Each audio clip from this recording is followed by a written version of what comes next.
Shane Eagle, the up-and-coming rap star from the east of Johannesburg. We all mostly know him from The Hustle, a TV show on Channel O dedicated to hip-hop talent, and it literally breeds the best in the city of the gold. The boy was also well recognized for his verse on Mayo, a huge record by DJ Speedster. Shane is different though, he's a different breed, with a clear Dreamville influence. The boy is grounded and he's nice with it, and he's also easily the next big thing from SA. Alright, let's jump right in. This is the story of Shane Eagle.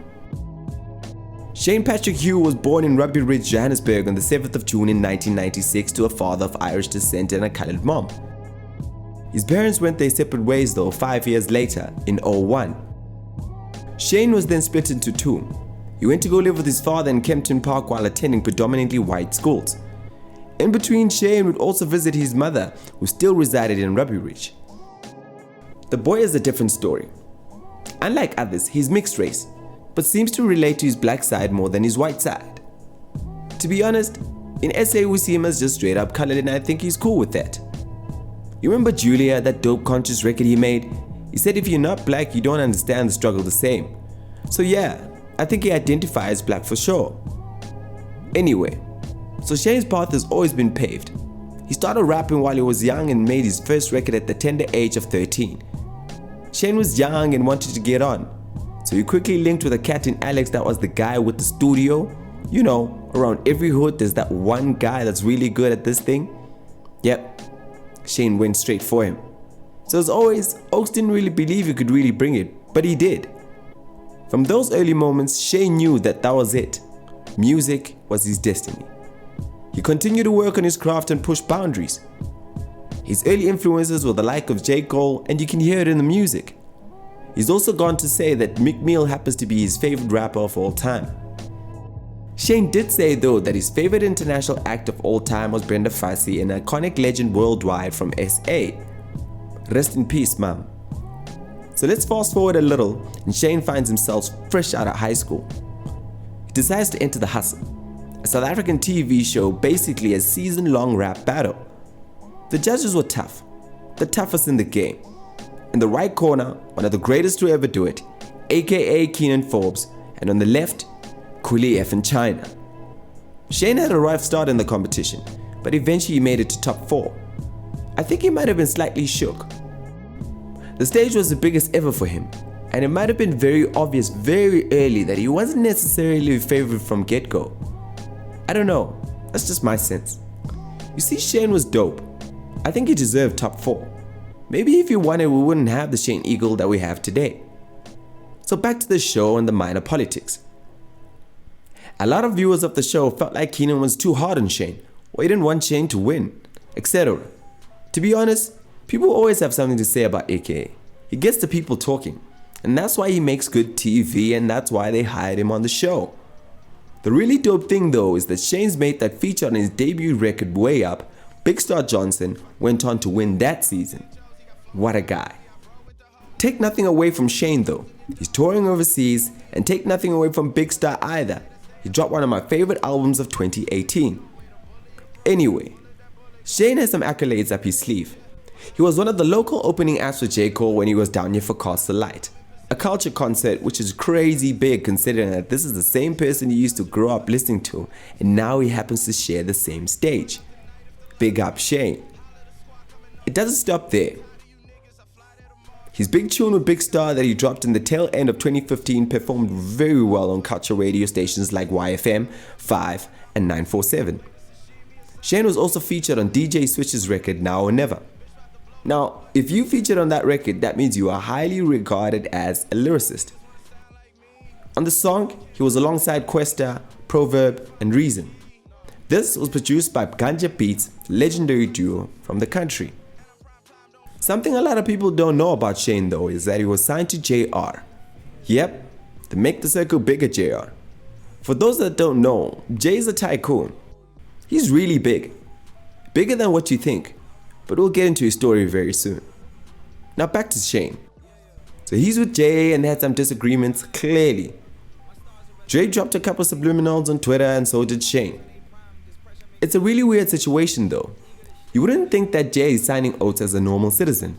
And you also wouldn't think Shane would ever sign to someone like Jay.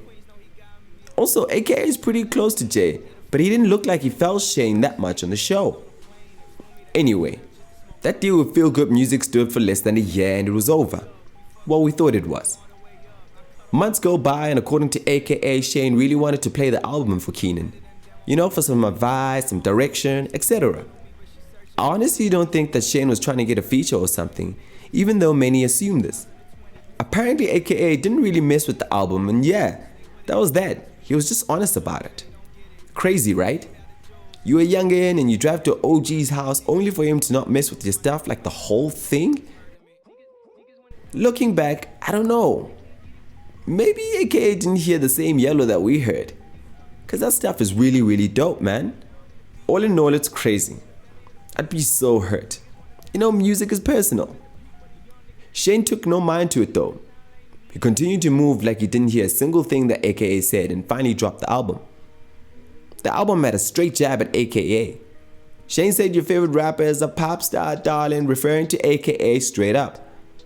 This was because at the time AKA had a lot of radio play and a lot of songs that he had was sounding very commercial. I wouldn't say pop for sure, but you know, he was charting like literally everywhere. Shane also went into the booth to address more issues he had with a rap god in a record called Gustavo. Go check it out. I ain't gonna get into the details too much, you know? Anyway, back to the album. First things first, when we talk about this album, we've got to start here. Let's be honest, Shane murked it. All indie and almost 0 to nothing in terms of anticipation. The boy went gold selling his album himself straight from the boot. A strategy I think he got from JR. So Shane was hustling, signing CDs and selling them everywhere he could. He had our girlfriends wanting to buy the albums just to meet him. He pushed the pop-ups and that made the album blow up even more. I remember he pushed one a little late after his album dropped in Brum, and around the corner Ricky was doing the same thing with his own pop-up. They were both doing mad numbers with long queues outside the doors. Crazy for the culture. So whatever you want to say about Shane, he's quiet, he doesn't make club records, and he isn't black. Whatever. At the end of the day, you can't deny he's the greatest boy out here, and he's really winning.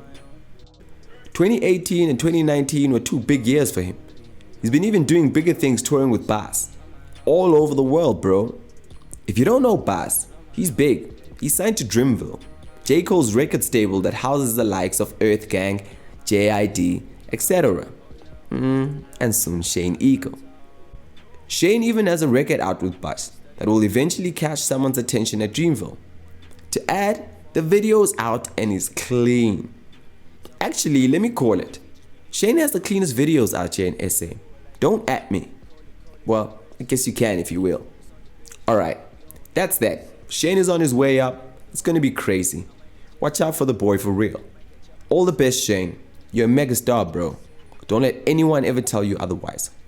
DJ Honcho SA on Twitter, Honcho SA on IG. Also, don't forget to flood the comments and let me know who you'd like to see me do next. Alright, I'm out. Yeah. Look at my wrist. Look at my wrist. Look at my neck. Look at my neck. Look at my bitch. Look at the size of my check. Way up. Look at my wrist. Look at my wrist. Look at my neck. Look at my neck. Look at my bitch. Look at the size of my check. Way up. I'm running these streets like Swizzy. I'm out on the beat.